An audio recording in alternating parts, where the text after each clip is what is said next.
The early morning darkness of December 12th, 1942. Rear Admiral Raizo Tanaka stood on the bridge of the destroyer Teruzuki, watching the gentle moonlight paint silver streaks across Iron Bottom Sound. Behind him, 10 other destroyers followed in formation, 6 of them laden with supply drums for the starving Japanese garrison on Guadalcanal. The mission had gone perfectly. They'd dodged American dive bombers during the afternoon, delivered their precious cargo, and now were making the run home at 12 knots. Tanaka allowed himself a moment of satisfaction. This was what the Americans called the Tokyo Express, what his own men called rat transportation. Night after night, he'd led destroyers through these treacherous waters, delivering men and supplies while the Americans raged helplessly. He'd beaten them at Tassafaronga just 12 days earlier, sinking one of their cruisers and crippling 3 others despite being outnumbered. The Americans feared him. They'd given him a nickname, Tenacious Tanaka. But what Tanaka didn't fear, what no Japanese officer truly feared, were the small wooden boats the Americans deployed in these waters, PT boats, patrol torpedo boats, 80 feet of plywood and gasoline engines. The Imperial Navy called them many things, none of them complimentary. Toys, mosquitoes, nuisances. They were fast, certainly, and they carried torpedoes, but they were fragile. A single shell from a destroyer's main battery could blow one to splinters. Their torpedoes were slow, primitive things based on aircraft designs, and their crews, young American sailors barely out of training, were no match for the seasoned warriors of the Imperial Japanese Navy. Or so the thinking went. At 1:20 in the morning, Lieutenant Lester Gamble crouched in the cockpit of PT-37, his hand on the throttle, watching the shapes materialize out of the darkness. Beside him, PT-40 and PT-48 waited in the shadows near Cape Esperance, engines idled to near silence. They'd been there for hours, tucked against the shoreline where the choppy water and dark coast made them almost invisible. Intelligence had been right. The Tokyo Express was running tonight. If you're enjoying this deep dive into the story, hit the subscribe button and let us know in the comments from where in the world you are watching from today. Gamble could see them now. 11 destroyers, big ones. The lead ship was an Akizuki class, one of the newest and most powerful destroyers in the Japanese fleet. 8 dual-purpose guns, rapid fire, state-of-the-art fire control. And this wasn't some old rust bucket they were facing. This was the pride of the Imperial Navy. And Gamble had 3 plywood boats. The irony wasn't lost on him. Back in the States, the propaganda made PT boats sound like seagoing cavalry, dashing heroes in wooden hulls taking on the Japanese giant. The reality was more complicated. PT boats had been hampered from the start by faulty torpedoes that refused to detonate, by limited range that kept them close to shore, by construction so fragile that heavy seas could tear them apart. In the early months of the war, PT boat commanders had made wild claims about sinking Japanese cruisers and destroyers that turned out to be completely false. The Navy knew it. The Japanese knew it. The PT boats were good for harassment, for attacking supply barges, for rescue missions. But sinking a major warship, that wasn't supposed to happen. The Japanese certainly didn't think it could happen. Throughout the Guadalcanal campaign, Japanese commanders had catalogued their encounters with PT boats with something approaching contempt. The boats were noisy. Their gasoline engines created visible wakes even at night. They carried only 4 torpedoes each, and those torpedoes were Mark 8 models, weapons with a top speed of 36 knots, far slower than the modern torpedoes carried by Japanese destroyers. A Japanese destroyer captain who spotted a PT boat could simply outrun the torpedoes or turn into them or open fire with searchlights and guns that would shred the wooden hull in seconds. The Japanese had even recovered some of these American torpedoes after failed attacks. They'd examined them, analyzed them, concluded that PT boats represented a minimal threat to proper warships. Yes, the boats could sink supply barges. Yes, they could harass landing operations. But a full-size destroyer with trained crew and modern weapons, the mathematics didn't work. The PT boat would be destroyed before it could close to effective torpedo range. This analysis wasn't just arrogance. It was based on real combat experience. In engagement after engagement, PT boats had attacked Japanese warships and achieved nothing. On the night of August 1st, 1943, 15 PT boats had engaged 4 Japanese destroyers in Blackett Strait. The Americans fired 30 torpedoes. Not one hit. The destroyers sailed through the strait untouched. One PT boat, PT-109, was actually rammed and sunk by the destroyer Amagiri. The boat's commander, a lieutenant named John Kennedy, survived, but the engagement was a disaster for the Americans. The pattern repeated itself throughout the campaign. PT boats attacked, Japanese destroyers evaded or fought back. The wooden boats scattered or were destroyed. The steel ships continued their missions. From the Japanese perspective, PT boats were a calculated risk, like malaria or mechanical failure, something to be aware of, something to guard against, but not something that would change the course of the war. Rear Admiral Tanaka knew all of this as he stood on Teruzuki's bridge that December morning. He'd personally led Tokyo Express runs past PT boat stations dozens of times. Sometimes the American boats attacked, sometimes they didn't. When they did, his destroyers would maneuver, fire star shells to illuminate the targets, and drive them off with gunfire. Routine had become almost predictable. What Tanaka didn't know, what no Japanese commander could know in that moment, was that the Americans had finally fixed their torpedoes. The early war duds and premature detonations that had plagued the Mark 8 were largely resolved by late 1942. The torpedoes worked now.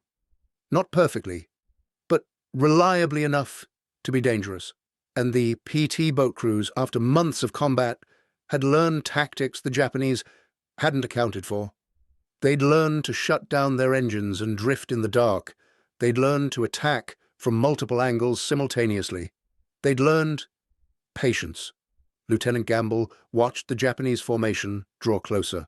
His crew was silent, professional. They'd done this before. PT-37 had been at Guadalcanal since October, one of the first 4 boats to arrive in the combat zone. Gamble himself was experienced, steady, respected by his men. He'd fought the Tokyo Express before, knew its patterns, knew its weaknesses. The key was surprise. If the Japanese spotted them too early, the engagement was over. The destroyers would illuminate them with searchlights, tear them apart with 5-inch guns and automatic weapons. PT boats could make 40 knots in calm water, but the destroyers could make 35, and the destroyers had armor and firepower. In a straight fight, there was no contest, but this wasn't going to be a straight fight. Gamble waited. The lead destroyer was perhaps 2,000 yards away now, close enough to see clearly in the moonlight, close enough to count the gun turrets. Behind it, the other destroyers followed in formation, confident, unhurried. They'd completed their mission. They were heading home. Their guard was down. Gamble's hand tightened on the throttle. He looked left and right. PT-40 and PT-48 were ready, their torpedoes loaded, their crews at battle stations. He looked back at the Japanese ships. The lead destroyer was perhaps 1,500 yards out now, still approaching, still oblivious. 1,000 yards. Gamble shoved the throttle forward. The 3 Packard V-12 engines roared to life, each producing 1,850 horsepower. PT-37 leaped forward, planing across the water at nearly 40 knots. To his left and right, PT-40 and PT-48 did the same, their engines creating a cacophony that shattered the night's silence. 3 small boats accelerating toward a formation of Japanese destroyers. David attacking Goliath, except David had 3 slingshots and Goliath had friends. On Teruzuki's bridge, the watch officer shouted a warning. Tanaka spun around, saw the white wakes racing toward his formation. PT boats, 3 of them. Close. Too close. He opened his mouth to order evasive maneuvers. He never finished the command. The engagement lasted perhaps 90 seconds from start to finish. Gamble's PT-37 closed to within 500 yards before releasing its torpedoes. 2 of them, 466 pounds of TNT in each warhead. The compressed air launch system made its characteristic thump-whoosh sound, and the torpedoes hit the water, their motors engaging, their courses set. PT-40 fired seconds later, then PT-48. 6 torpedoes in the water now, all running toward the Japanese formation. The crews didn't wait to see the results. Gamble threw PT-37 into a hard turn, opening the throttle wide, racing back toward the shelter of the coast. Behind him, his crew braced for the inevitable response. Searchlights, star shells, the crack of 5-inch guns firing. But the response never came. Instead, there was a massive explosion. The sound rolled across the water like thunder, and the night lit up as thousands of gallons of oil ignited. Gamble looked back and saw Teruzuki, the lead destroyer, dead in the water, flames climbing from her stern. One of the torpedoes, maybe 2, had struck home. The destroyer's rudder was shattered. One propeller shaft was damaged. Fire spread across the deck where the impact had ruptured a fuel tank. The other Japanese destroyers scattered, breaking formation, unsure where the attack had come from or if more torpedoes were in the water. In the confusion, the PT boats escaped into the darkness, their engines fading into the night. Behind them, Teruzuki burned. Tanaka regained consciousness on the deck of his flagship. The torpedo's impact had thrown him across the bridge, knocking him senseless for several minutes. Around him, his crew fought the fires, but the damage was catastrophic. The ship was crippled, unable to maneuver, unable to flee. Officers reported to him in rushed voices. The rudder was gone. One propeller shaft destroyed. Fire spreading toward the ammunition magazines. At 1:33 in the morning, just 13 minutes after the attack, Tanaka was transferred to another destroyer along with some of his crew. Teruzuki was beyond saving. The fires couldn't be controlled. At 4:40 in the morning, the flames reached the depth charge magazine. The explosion tore the stern off completely, and the pride of the Imperial Navy, the destroyer that had crippled American ships just a month earlier, sank beneath the waves of Iron Bottom Sound. 9 men died, 197 were rescued, 156 swam to shore, and Rear Admiral Raizo Tanaka, Tenacious Tanaka, the master of the Tokyo Express, never commanded ships at sea again. The sinking of Teruzuki was the largest warship ever destroyed by PT boats during the war. It was also the end of an era. The Tokyo Express, which had sustained Japanese forces on Guadalcanal through months of bitter fighting, effectively ceased operations after that night. The Japanese High Command, which had already decided to evacuate Guadalcanal, accelerated their plans.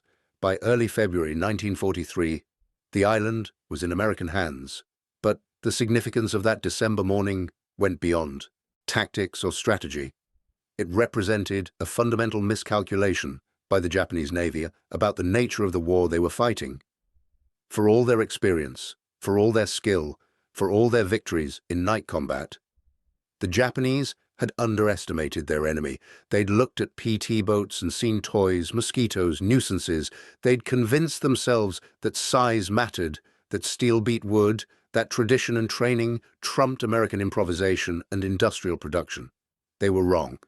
To understand how the Japanese arrived at this fatal conclusion, how they could dismiss a weapon that would ultimately help strangle their war effort, we need to go back to the beginning. Back to when PT boats were nothing more than an experimental concept rushed into production because the United States Navy had nothing else to throw at the advancing Japanese war machine. Back to when American torpedo boats were so plagued by technical failures that their own crews questioned their worth. Back to December 7th, 1941, when the world changed and the Mosquito Fleet was born. The attack on Pearl Harbor devastated the United States Pacific Fleet. 8 battleships sunk or damaged. Nearly 200 aircraft destroyed. More than 2,000 sailors and civilians dead. In a single morning, Japan had achieved what seemed impossible. They'd crippled American naval power in the Pacific, clearing the way for their conquest of Southeast Asia and the Pacific Islands. In the days after Pearl Harbor, as the full scope of the disaster became clear, American military planners faced a terrifying reality. The battleship fleet was gone. The carriers had survived, but there were only a handful of them. The Japanese, meanwhile, had the largest carrier fleet in the world, backed by battleships, cruisers, destroyers, and an experienced battle-hardened officer corps that had been at war with China since 1937. The United States needed warships, and it needed them immediately. But warships took years to build. Destroyers required 18 months to 2 years from keel laying to commissioning. Cruisers took longer. Battleships and carriers could take 3 to 4 years. The industrial might of America would eventually produce a fleet that dwarfed Japan's, but that was years away. In the meantime, the Navy needed something, anything, that could challenge Japanese control of the Pacific. PT boats were part of the answer. They'd been in development since the late 1930s, when the Navy had watched with interest as European nations developed fast torpedo boats for coastal defense. The concept was simple. Build small, fast boats, arm them with torpedoes, and use their speed and size to attack larger warships in confined waters where maneuverability mattered more than armor. 3 companies competed for Navy contracts in 1940 and 1941. Elco, Higgins, and Huckins each submitted designs. The competition, somewhat mockingly called the plywood derby by skeptics, tested everything from speed to seaworthiness to combat effectiveness. The Navy eventually ordered boats from all 3 manufacturers, though Elco and Higgins would produce the vast majority. The boats that emerged were impressive in some ways, problematic in others.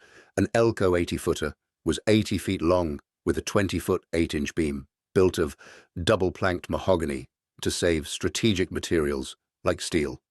3 Packard V-12 engines, marinized versions of aircraft power plants, gave the boats a theoretical top speed of 41 knots. 4 Mark 8 torpedoes provided the offensive punch. Twin 50-caliber machine guns handled anti-aircraft defense. The crew varied between 12 and 14 men. The design prioritized speed and firepower over protection or endurance. The mahogany hull offered no meaningful armor. A single shell, even from a small-caliber weapon, could penetrate. The 3,000-gallon fuel capacity gave a theoretical range of 12 hours at cruising speed, but combat operations, which required high speed and hard maneuvering, could drain the tanks in a few hours, and the torpedoes, the boat's main weapon, were problematic from the start. The Mark 8 torpedo was essentially a modified aircraft torpedo, designed for surface launch rather than aerial delivery. It carried a 466-pound TNT warhead, had a range of 16,000 yards, and traveled at 36 knots. By comparison, the Japanese Type 93 long-lance torpedo, carried by destroyers, had a range of 40,000 yards and traveled at 49 knots. The long-lance was arguably the best torpedo in the world. The Mark 8 wasn't in the same league. Worse, the Mark 8 was plagued by the same problems that affected all American torpedoes in the early war period. The magnetic detonator often failed to trigger. The contact detonator was set too deep, causing torpedoes to run under their targets without exploding. The detonator pin was too fragile, causing it to break on impact rather than triggering the warhead. Throughout 1942, American submariners and PT boat crews watched in frustration as their torpedoes either missed, failed to detonate, or broke up on contact. When war broke out, the United States had 29 operational PT boats. Motor Torpedo Boat Squadron 1 was at Pearl Harbor. Squadron 3, commanded by Lieutenant John Bulkley, was in the Philippines with 6 boats. By the standards of what was about to happen, it was pathetically inadequate. Squadron 1 at Pearl Harbor survived the Japanese attack, largely because the boats were too small to be primary targets. They fought back, engaging Japanese aircraft with their machine guns, but their impact on the battle was negligible. In the weeks after Pearl Harbor, the squadron conducted patrols around the Hawaiian Islands, but there was little for them to do. The Japanese fleet had withdrawn. The war had moved west. In the Philippines, Squadron 3 faced a different situation entirely. On December 10, 1941, Japanese bombers devastated the Cavite Navy Yard where the PT boats were based. The attack destroyed the repair facilities, the supply depot, and most of the spare parts and torpedoes for the squadron. Bulkeley's 6 boats were suddenly operating in a war zone with no support infrastructure, facing an enemy fleet that controlled the surrounding waters. What followed was 4 months of desperate improvisation. Bulkeley's boats conducted night patrols, launched torpedo attacks on Japanese shipping, rescued stranded Filipino and American personnel, and ran supplies to isolated garrisons. The most famous mission came in March 1942, when 4 PT boats evacuated General Douglas MacArthur and his family from Corregidor Island, carrying them through Japanese-controlled waters to Mindanao, where they caught a B-17 to Australia. The evacuation made headlines worldwide. It turned Bulkeley into a national hero, earned him a Medal of Honor, and established the PT boats in the American imagination as swashbuckling cavalry of the sea. The book, They Were Expendable, based on the Philippines campaign, became a bestseller. The PT boat became a symbol of American courage and ingenuity in the face of overwhelming odds, but the reality was more complicated. Bulkeley claimed his boats had sunk a Japanese cruiser, a troop ship, and a plane tender during the Philippines campaign. All of these claims were false. The cruiser in question, Kuma, reported being hit by 1 dewed torpedo, but suffered no damage and survived the war. The other claims were equally questionable. The Navy knew this. Bulkeley knew it.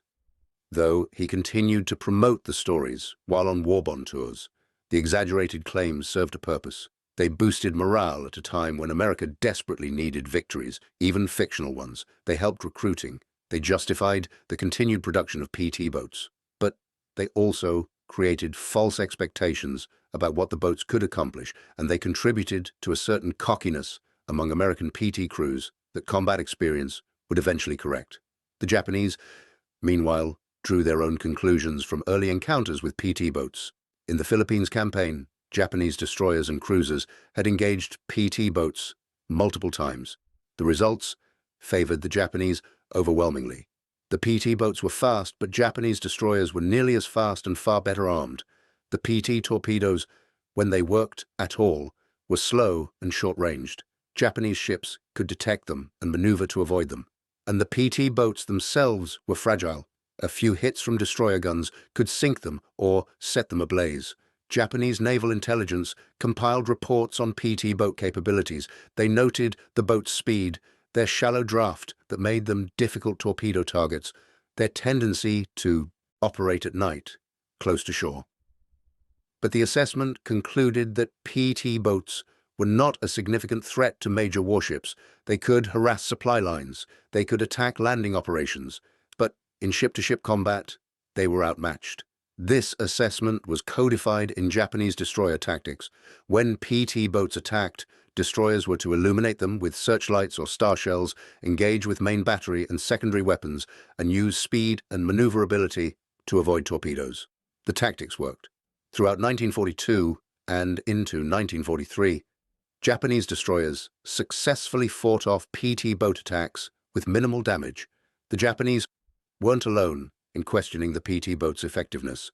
Within the United States Navy, debate raged about the proper role of torpedo boats. Some officers argued they were a waste of resources, that the money and materials would be better spent on destroyers or submarines. Others defended them as useful for coastal defense and special operations. The debate was never fully resolved. But PT boat production continued, driven partly by presidential interest. President Roosevelt, a former Assistant Secretary of the Navy, was personally enthusiastic about torpedo boats. By the summer of 1942, PT boats were arriving in the South Pacific in increasing numbers. Motor Torpedo Boat Squadron 2 deployed to Tulagi in the Solomon Islands, where American forces had seized a partially completed Japanese airfield, soon to be named Henderson Field. The seizure of Guadalcanal in August 1942 marked the beginning of the first major American offensive operation of the war, and PT boats would play a significant role in the campaign that followed. But that role wasn't what anyone expected. The PT boats weren't going to sink battleships or carriers.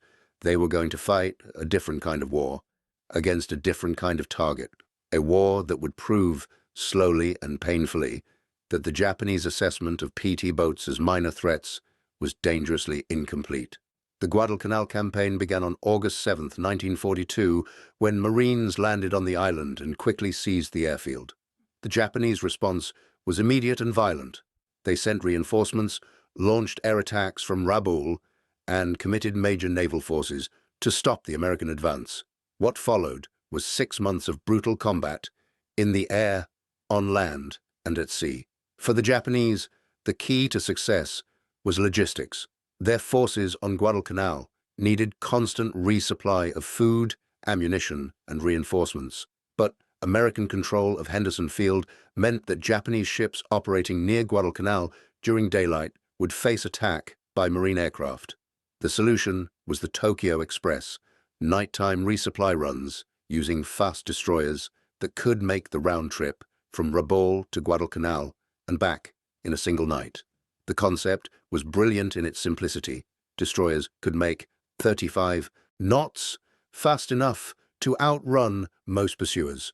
They were heavily armed, capable of fighting off American surface forces if necessary, and they could carry several hundred troops or tons of supplies packed into drums that could be quickly dropped overboard for retrieval by small boats from shore. Rear Admiral Raizo Tanaka commanded most of these runs.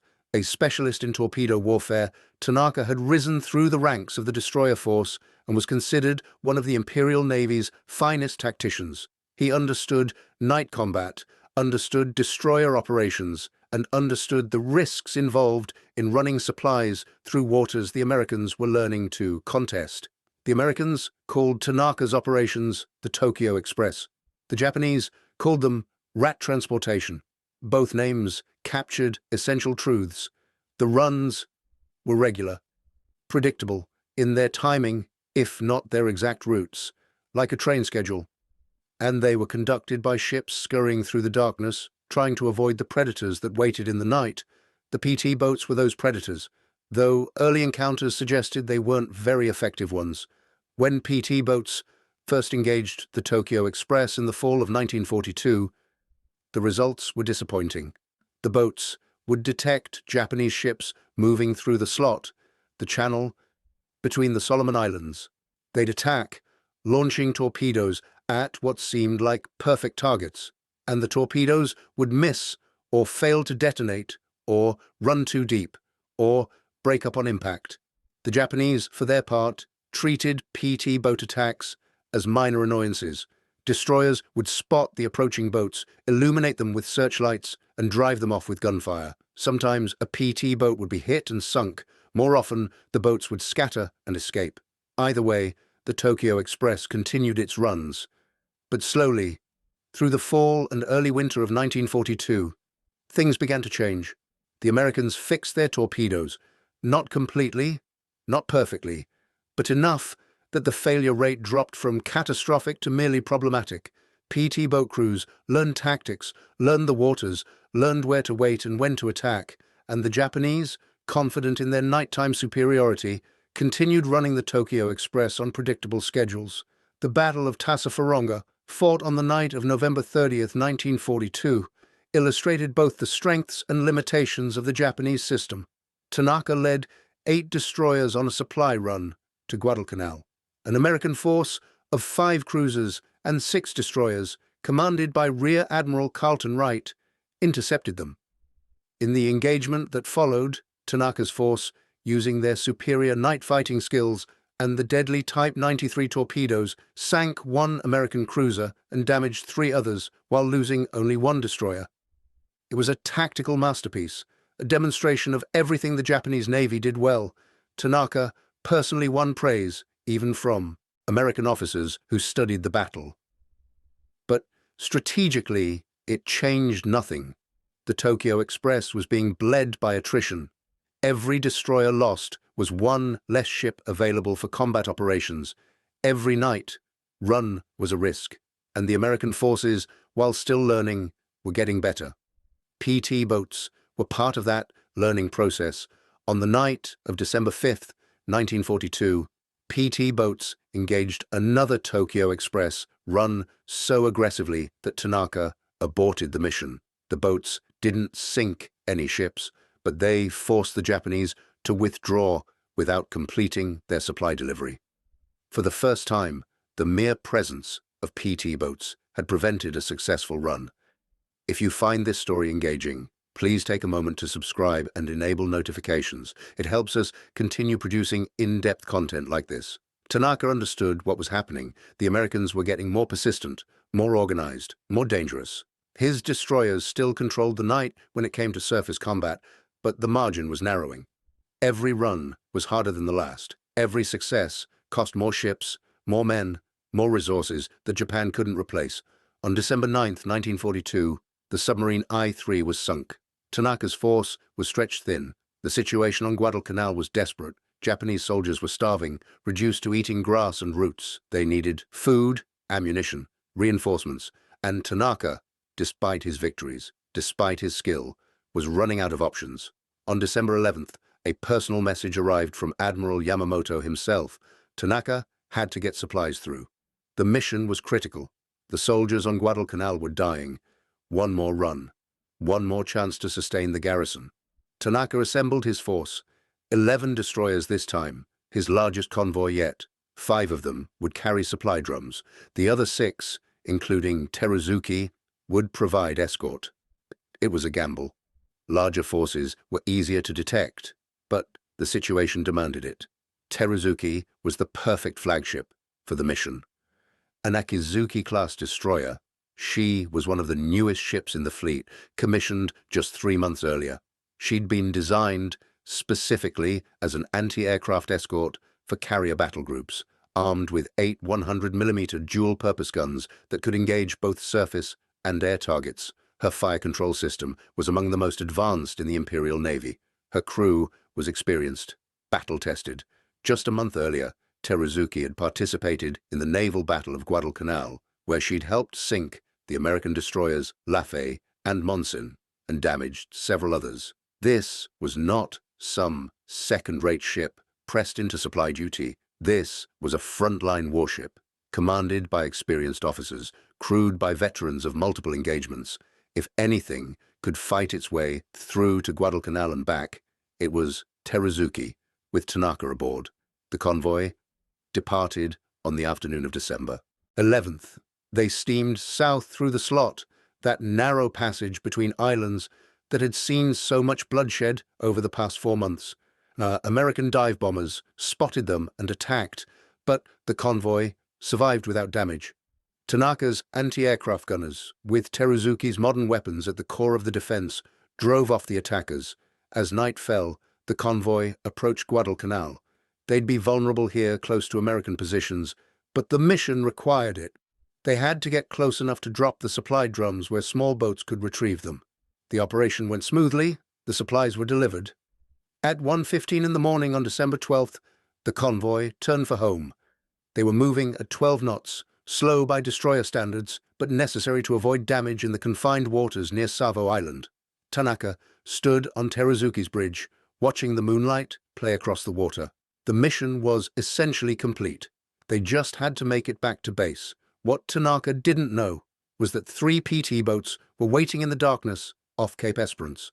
PT-37, PT-40, and PT-48 had taken station hours earlier, their engines idled to near silence, their hulls invisible against the dark coastline. The crews had been briefed on the Japanese operation. Intelligence had predicted the Tokyo Express would run tonight. The PT boats were to intercept and attack. Lieutenant Lester Gamble commanded PT-37. At 24 years old, he was young by naval standards, but he was experienced in the peculiar kind of combat that PT boats specialized in. He'd been at Guadalcanal since October, long enough to learn the rhythms of the Tokyo Express, long enough to know that success required patience, timing, and a willingness to close to point-blank range with targets that outgunned him completely. The other boats had equally experienced commanders, Lieutenant Stilly Taylor in PT-40, Lieutenant Bill Kreiner in PT-48. They'd all fought the Tokyo Express before. They all knew the risks, and they all understood that this was probably their best chance for a successful attack. The Japanese were heading home, their guard potentially down after completing their mission. They were moving slowly, hugging the coast. If the PT boats could stay hidden until the last possible moment, if they could launch their torpedoes at close range, if the torpedoes actually worked, they might accomplish something. A lot of ifs. Gamble watched the Japanese formation approach. He could count the ships now. 11 destroyers. More than he'd expected. One of them, the lead ship, was big. Really big. An Akizuki class, unless he was mistaken. That was their target. If they could hit the lead ship, the rest of the formation might scatter, might abort their return to base. It was worth trying. The Japanese destroyer drew closer. 1,500 yards, 1,000 yards. The formation was completely oblivious. No searchlights scanning the shoreline. No star shells illuminating potential threats. Just ships moving through the night, confident in their superiority. 800 yards. Close enough. Gamble shoved the throttles forward. The 3 Packard engines roared to life with a sound like thunder. PT-37 leapt forward, accelerating from idle to nearly 40 knots in seconds.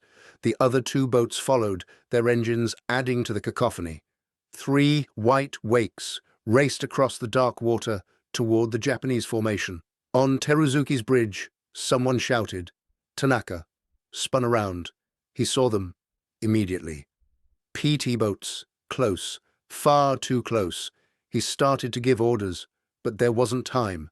The boats were already inside torpedo range, already launching. The torpedoes hit the water with compressed air hisses, 6 of them, all running toward the Japanese formation. The PT boats immediately reversed course, engines screaming as they raced back toward the safety of the coastline. Behind them, they waited for the response. Searchlights, gunfire, the usual chaos of combat. Instead, there was an explosion. Massive, unmistakable. One of the torpedoes had found a target. Teruzuki shuddered as the torpedo struck her stern. The 466-pound warhead detonated against the hull, the explosion channeled by the water pressure into devastating force. The blast shattered the rudder, tore apart one of the propeller shafts, ruptured a fuel tank. Immediately, fire spread across the stern deck. Oil, burning on water, created flames that climbed 30 feet into the air. The impact threw Tanaka across the bridge. He struck his head and lost consciousness. Around him, his crew struggled to respond to the damage. Reports flooded in, each one worse than the last.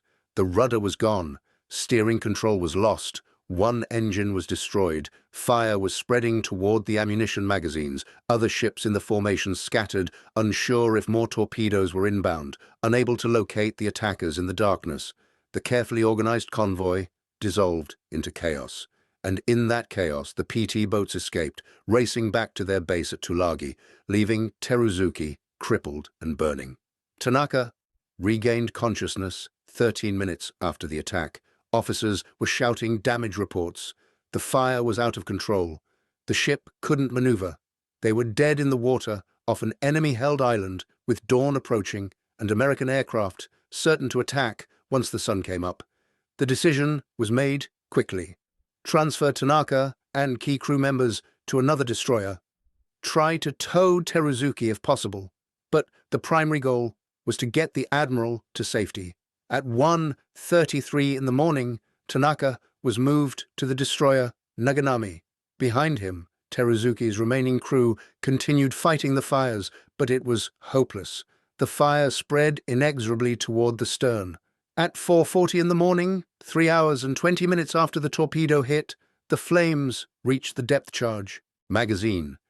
The explosion was enormous, violent enough to tear the entire stern section off the ship.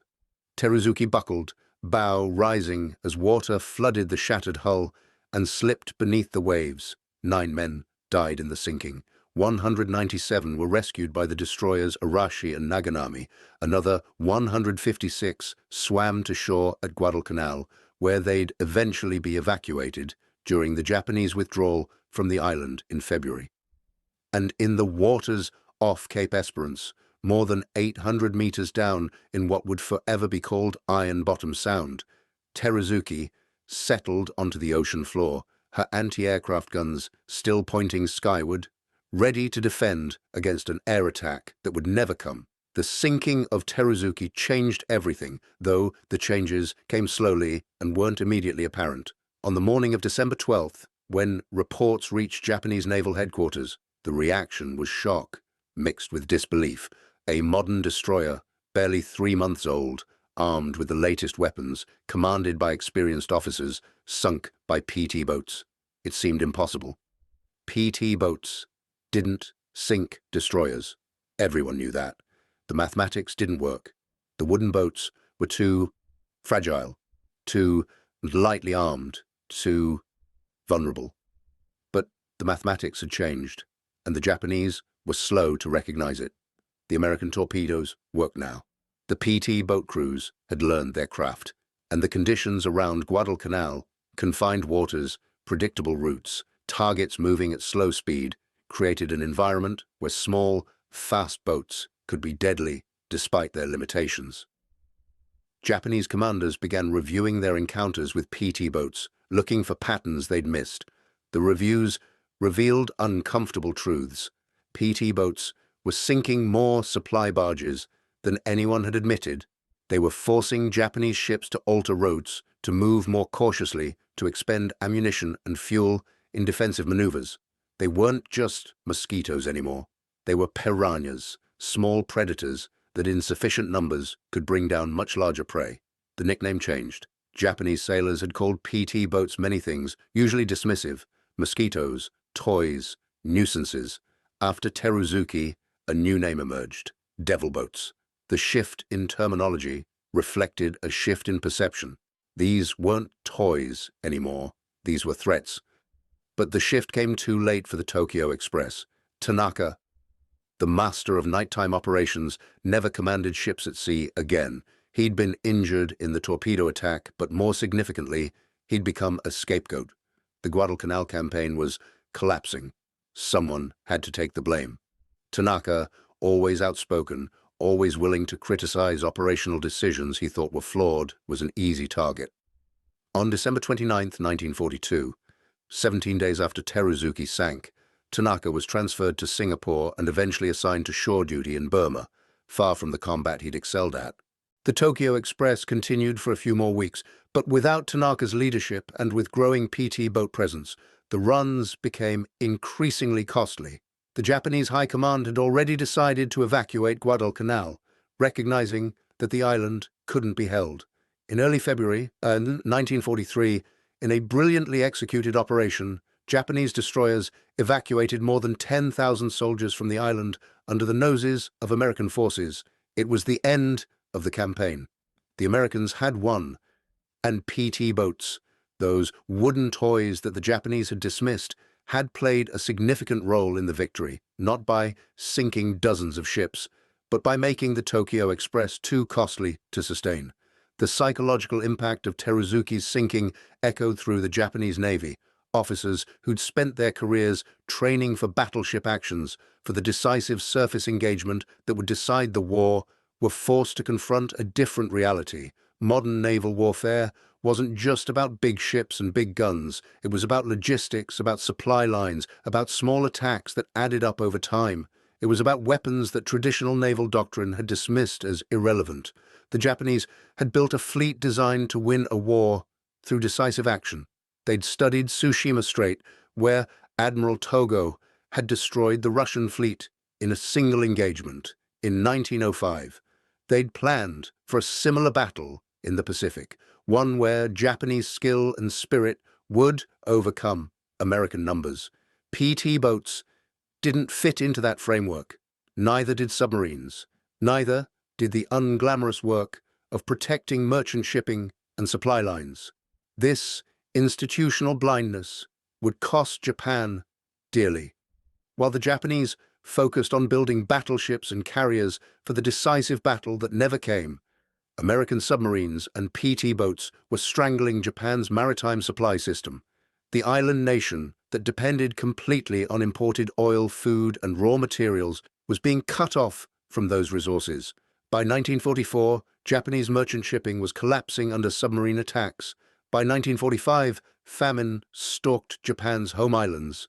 The war was being lost not in dramatic surface engagements, but in the slow strangulation of Japan's economy. PT boats were a small part of that larger pattern. They never sank a battleship or carrier.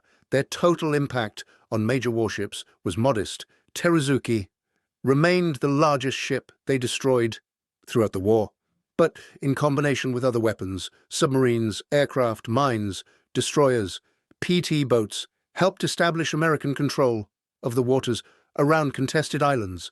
They interdicted supply barges. They harassed landing operations. They rescued downed pilots. They provided intelligence on enemy movements. And they did it all from wooden hulls that everyone had said were too fragile for modern warfare. For the Japanese officers who dismissed PT boats as toys, Teruzuki's sinking was a harsh lesson in the dangers of underestimation. Modern war didn't care about tradition or doctrine.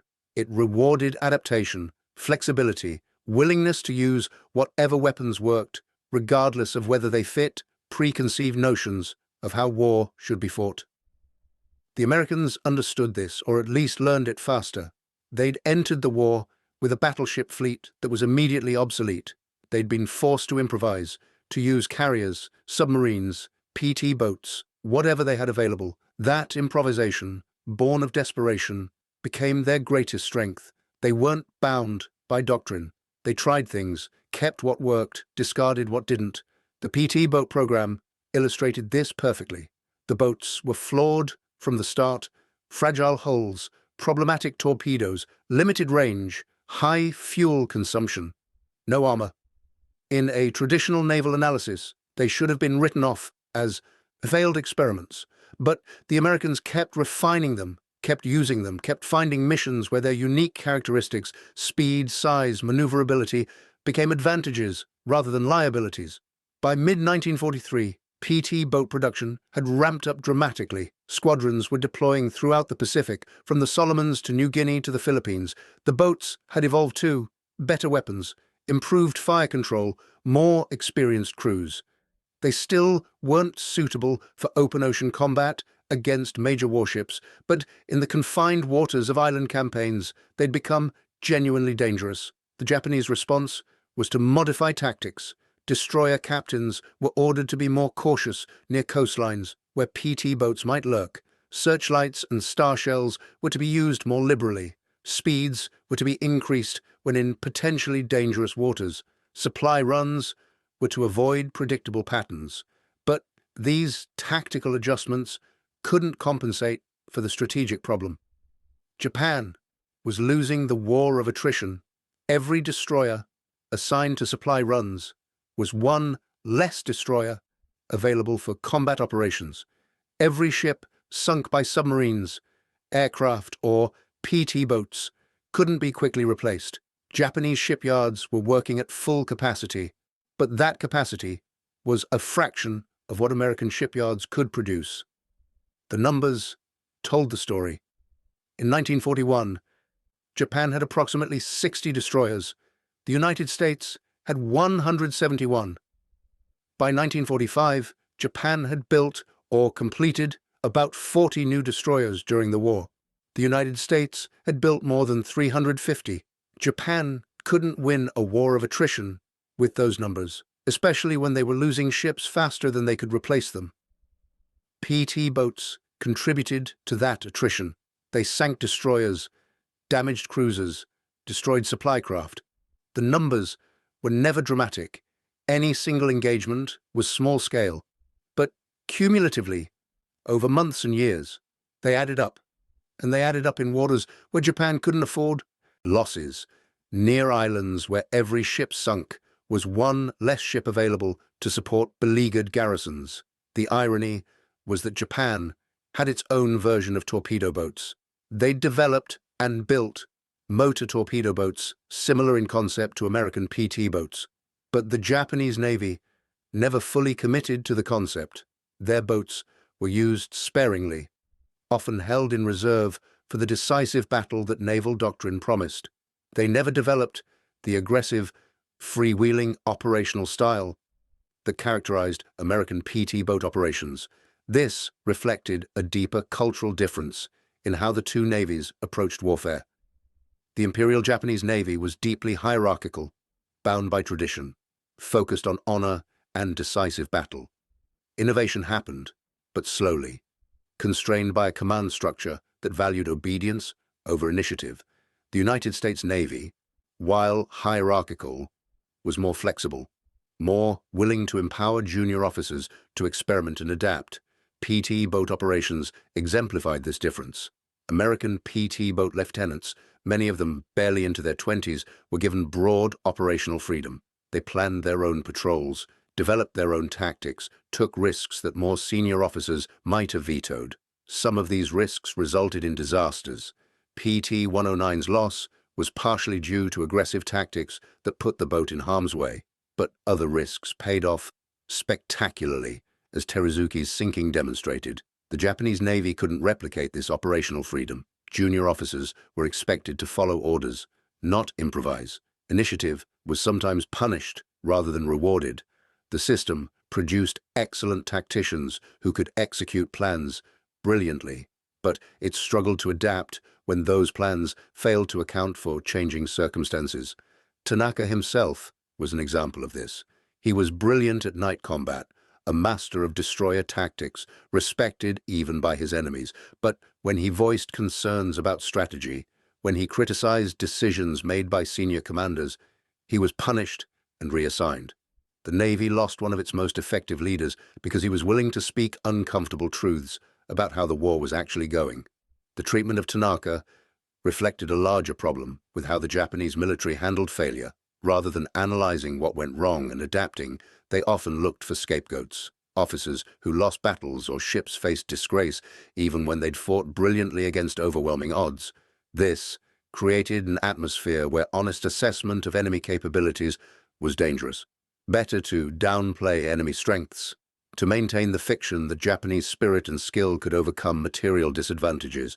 This attitude persisted even as the evidence mounted that the war was being lost. Japanese officers continued to emphasize willpower and fighting spirit over logistics and industrial capacity. They continued to plan for the decisive battle, even as American submarines systematically destroyed the merchant fleet that sustained Japan's war effort. They continued to dismiss American weapons and tactics as inferior, even as those weapons and tactics were winning the war. PT boats were part of this pattern of dismissal and denial. When they first appeared, they were toys. After they demonstrated effectiveness, they were lucky. When they sank Teruzuki, it was an aberration, a one-time event that wouldn't be repeated. The underlying assumption that small wooden boats couldn't be a serious threat to proper warships persisted far longer than the evidence justified. This wasn't stupidity. Japanese naval officers were intelligent, well-trained, experienced, but they were trapped by assumptions, by doctrine, by a worldview that couldn't accommodate the ways that war was changing. They'd prepared for one type of conflict and found themselves fighting another, and rather than adapting fully, rather than reconsidering fundamental assumptions, they tried to make reality fit their preconceptions. The cost of this inflexibility was measured in ships, men, and ultimately in defeat. Every destroyer sunk while running supplies that should have been carried by merchant vessels designed for that purpose. Every pilot lost who couldn't be replaced because training programs weren't producing them fast enough. Every island garrison that starved because the supply lines couldn't be protected. PT boats didn't cause Japan's defeat. That defeat had many fathers: submarine warfare, naval aviation, industrial capacity, strategic overextension, poor resource allocation. But PT boats contributed to the defeat in ways that Japanese commanders never fully grasped until too late. They were force multipliers in confined waters. They were threats that had to be accounted for, planned around, defended against. They absorbed Japanese attention and resources that might have been better used elsewhere.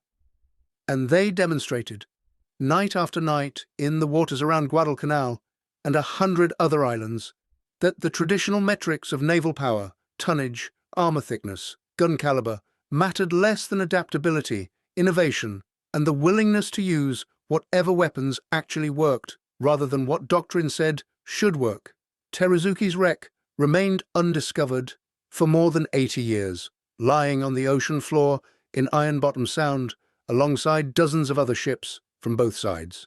The destroyer that had been designed to defend carriers from air attack, that had fought in multiple engagements, that had represented the cutting edge of Japanese naval technology, was destroyed by 3 wooden boats whose crews averaged 24 years of age. In July 2025, a team of researchers using advanced underwater mapping technology finally located Teruzuki's wreck. The discovery generated headlines, particularly in Japan, where the ship had become a footnote to history, remembered primarily as the vessel Tanaka had been aboard when his career ended. The underwater footage showed a ship that had been torn apart by the depth charge explosion, its stern separated from the main hull, its guns still trained upward as if waiting for enemy aircraft. The discovery team included Japanese researchers who stood on the deck of the exploration vessel and watched the video feeds with mixed emotions. This was their history, their navy, their defeat, and looking at the wreck, they could see the poignancy of what had happened 83 years earlier. Teruzuki had been designed for one type of warfare, air defense, and had been destroyed in another, surface combat, at night against weapons its designers had never seriously considered. One of the researchers, Hiroshi Ishii from Kyoto University, reflected on what the wreck represented. It wasn't just a ship. It was evidence of a fundamental miscalculation about the nature of modern war. The Japanese had built beautiful ships, technologically advanced, crewed by brave men. But they'd built them for a war that never happened, and they'd lost the war that did. The American PT boat crews who'd sunk Teruzuki went on to other missions, other engagements. Lieutenant Gamble continued commanding PT-37 through the Guadalcanal campaign and beyond. He'd survived the war, though many of his fellow PT boat commanders wouldn't. PT boat service had one of the highest casualty rates in the Navy. The wooden boats that the Japanese had called toys were dangerous to their enemies, but equally dangerous to their crews. The PT boat force expanded dramatically in 1943 and 1944. More than 40 squadrons were formed, deploying to every theater where naval combat occurred. They fought in the Mediterranean, interdicting Axis supply lines to North Africa and Italy. They operated in the English Channel during the Normandy invasion. They conducted operations throughout the Pacific, from the Aleutians to the Philippines to Okinawa. Their role evolved as the war progressed. Early in the war, they'd been used primarily for torpedo attacks on major warships, missions that rarely succeeded and often resulted in PT boat losses. By mid-war, they'd shifted to attacking barges, supporting amphibious operations, rescuing downed aircrews, and conducting reconnaissance. These missions better suited their capabilities and produced better results. The Japanese continued to adapt their tactics to counter PT boats, but the adaptations were always reactive, always a step behind. By the time they'd figured out how to defend against one PT boat tactic, the Americans had moved on to another. This was the fundamental advantage of the American system. It could adapt faster, could innovate more quickly, could learn from mistakes without the institutional resistance that plagued the Japanese military. The end of the war found American PT boats operating in waters that Japan had controlled completely 4 years earlier. They patrolled Tokyo Bay. They escorted landing craft to Japanese beaches. They'd survived to see total victory, though at tremendous cost. Of the 531 PT boats that saw service during the war, 26 were lost to enemy action. Many more were lost to accidents, bad weather, and operational hazards. For the Japanese officers who'd dismissed these boats as toys, who'd mocked them as mosquitoes, the lesson came too late. Teruzuki's sinking in the December 1942 should have been a wake-up call, a signal that American weapons and tactics were more dangerous than Japanese doctrine acknowledged, but the signal was ignored or downplayed. The institutional inertia was too great. The investment in traditional naval warfare was too deep, and so the war ground on, with the same mistakes repeated underestimating American industrial capacity, overestimating the value of individual skill versus systematic production, dismissing weapons that didn't fit traditional categories, fighting the war they'd prepared for rather than the war they were actually in. Raizo Tanaka spent the rest of the war in shore assignments, watching from a distance as the navy he'd served was systematically destroyed. He survived to see Japan's surrender, to see the occupation, to witness the post-war reconstruction. He retired in 1946 and lived until 1969, long enough to see his wartime adversaries become peacetime allies, long enough to reflect on what had gone wrong. In his post-war writings, Tanaka was remarkably honest about Japanese failures.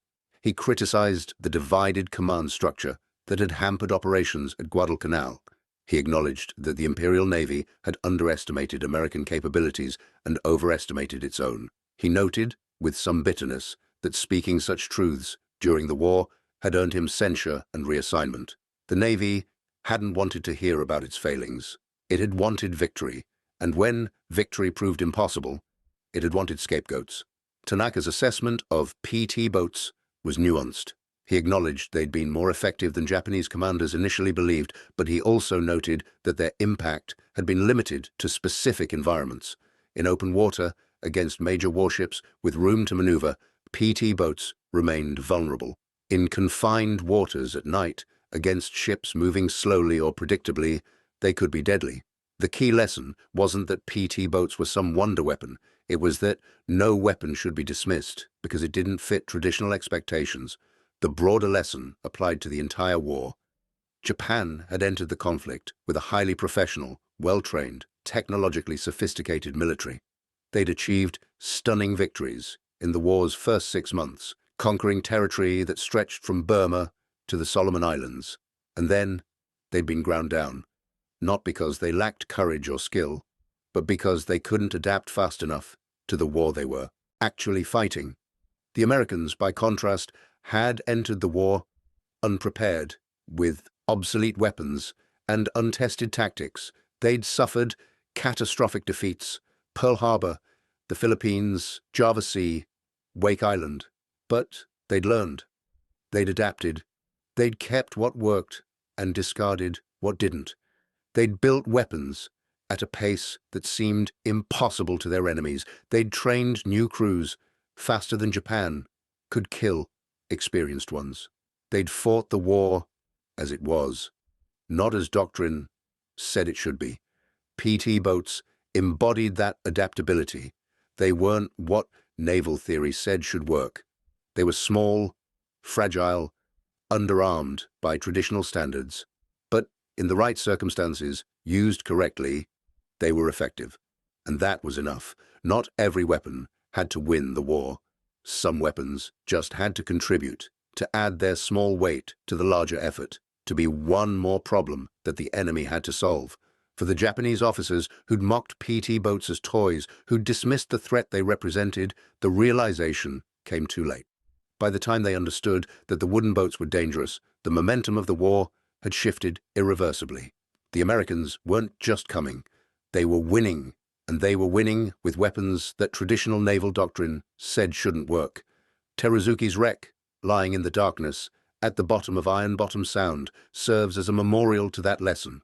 A modern destroyer designed by engineers who understood hydrodynamics and metallurgy and fire control, sunk by 3 wooden boats, crewed by men barely out of their teens.